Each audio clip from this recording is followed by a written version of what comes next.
What's going on, YouTube, and welcome back to Goal Line Hockey. It's your boy Kevin Forte, and we are taking a look today at the Boston the Boston Bruins. So the Bruins. I know it's been a rough season for the Bruins, and honestly, I had them going to the conference final. They kind of let me down here. I was expecting a good run from them, but unfortunately, their issues were exposed here in the first round of the playoffs against the Carolina Hurricanes. They played pretty well. They couldn't win in Carolina. That was a big thing. And the lack of center depth ultimately caught up to them. And unfortunately, that's what hurt them the most. So we're going to go over that today. So a lot of things going into the offseason. The two biggest ones absolutely are the question marks with Patrice Bergeron. I mean, what is going to happen with their captain? It's been very mute.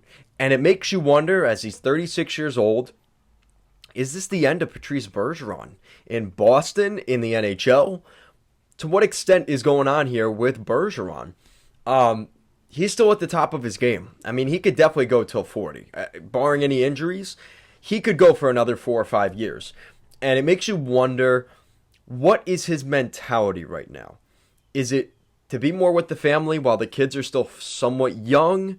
Is it he's just tired and he can't imagine himself playing anywhere else but Boston and hangs up the skates? Like, what is his mentality? And nobody really knows.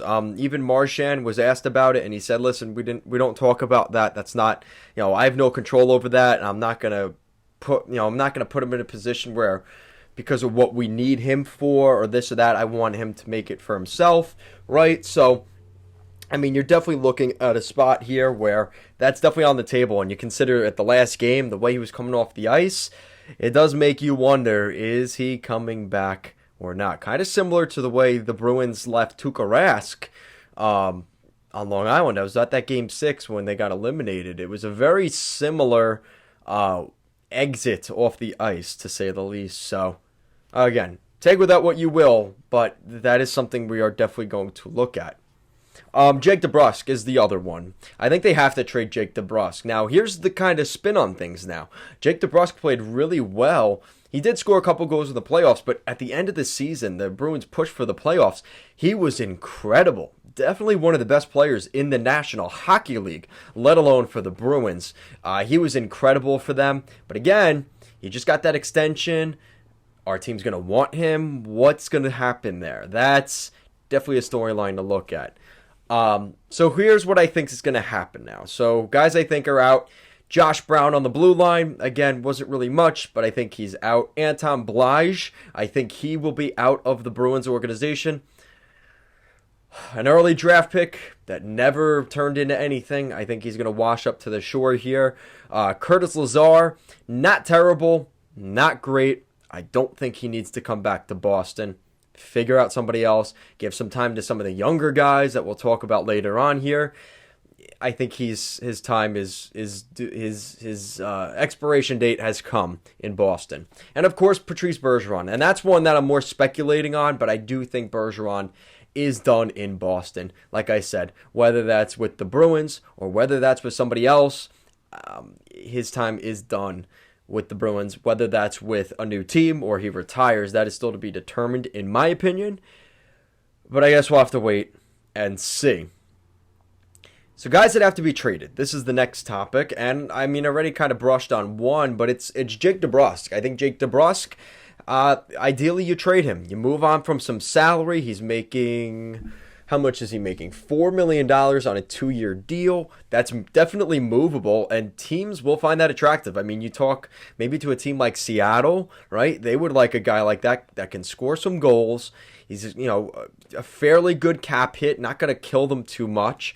Even I look at Anaheim, Pat Verbeek comes in. Maybe they look at a guy like Jake DeBrusk. Even Detroit, as crazy as that sounds, I think they've got too many guys there already. But that's another interesting one. The Islanders, of course, because they need a scoring winger. And Jake DeBrusk fits that bill. Fairly cheap, helps with their salary cap situation. So Jake DeBrusk, there will be suitors for Jake. And the question is, for how much? What's the price? And what's coming back the other way, of course, right?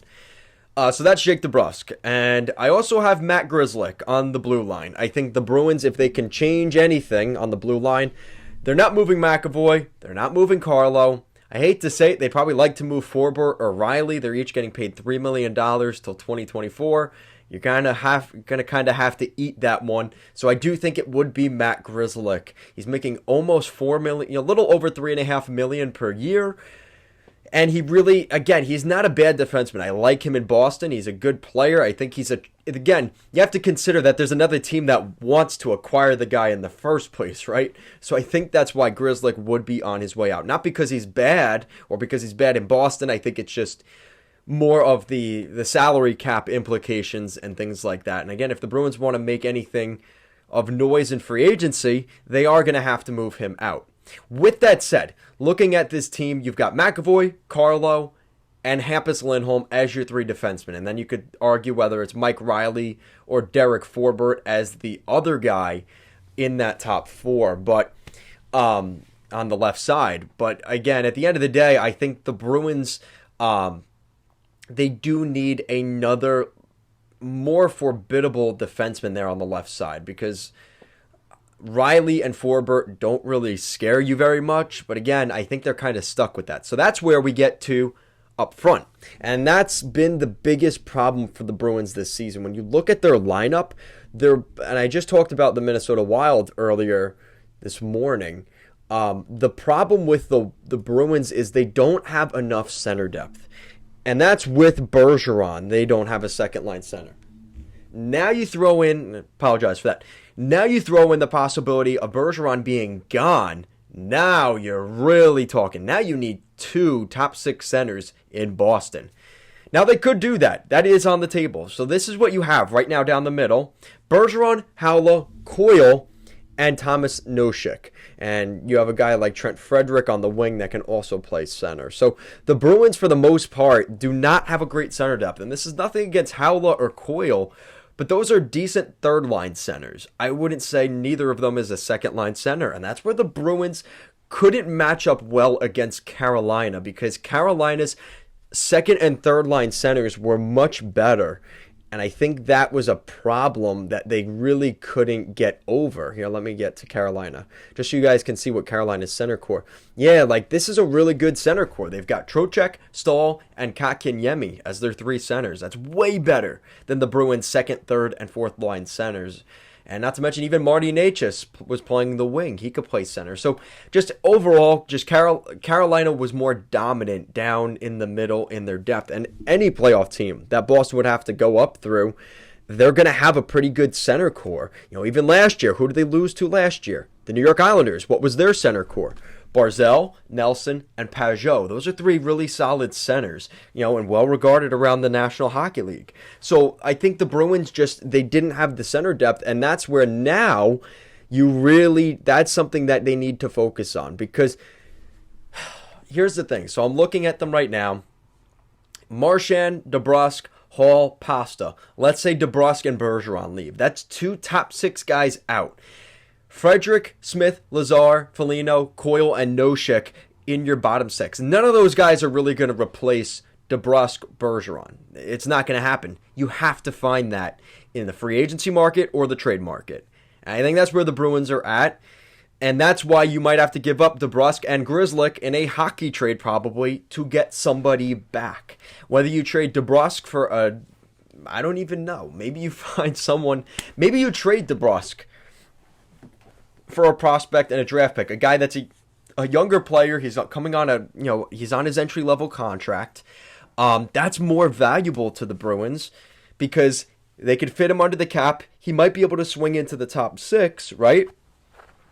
And then GRZELCYK, maybe that's a guy you trade for, say, a top 6 forward to kind of replace DeBrusk.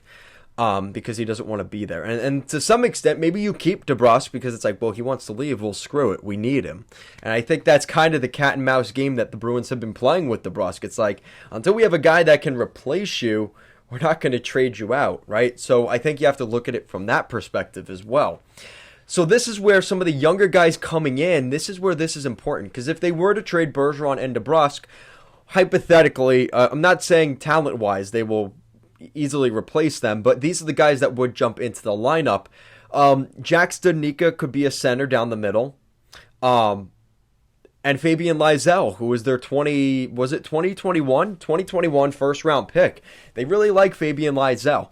Could you throw him into the middle six next year? And maybe somebody comes in and then you move down Frederick or Smith to the fourth line, and then FABIAN LYSELL goes to the third line. I think more than likely he'll be playing in Providence next year, with the Baby Bees. But I think that's what you're looking at there. They definitely need some center depth, and you could argue they need a top six player in general. And maybe they invest, because you're not bringing back Bergeron and you're trading DEBRUSK out. Is there any way you could maybe get Filip Forsberg? Because I think that's a dynamic scoring guy that you could rely on that the Bruins need. And the Bruins' problem was in this series, they didn't get enough goal support from the guys like Taylor Hall. You were expecting more from Hall. You wanted him to score more than he did. Well, if you're not getting it from him, you got to find somebody that can do that, and I think Filip Forsberg would do that.